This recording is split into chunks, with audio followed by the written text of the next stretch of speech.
Here's how to make the world's simplest flashlight or torch. You'll need a D-cell battery.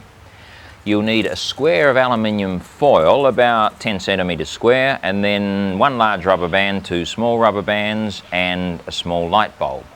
Here's what you do. First of all, let's get that aluminium foil folded into a wire that's going to connect one end of the torch to the other. So I'm just folding it across like this, flattening it out as I go. And I now have a 10 centimetre long wire, which is going to enable us to make the torch work.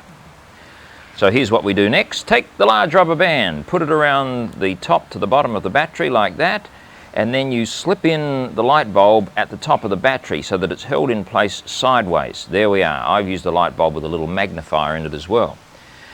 Then the piece of aluminium foil tucks underneath the bottom end of the battery, so that's the negative end that it's touching. It comes up the side of the battery like this, and then the two small rubber bands are used to hold the piece of aluminium foil in place, one near the bottom, one near the top. Now, when I press the top end of the aluminium foil to touch the little piece at the bottom of the light bulb, the circuit will be completed, electricity will flow, and let's see if we can light up that bulb. There we are, it really works. And it'll get you home on a dark night, or you can send Morse code signals to your friends. Mightn't be the greatest, but at least it is the simplest flashlight in the world. I want to know. Curiosity.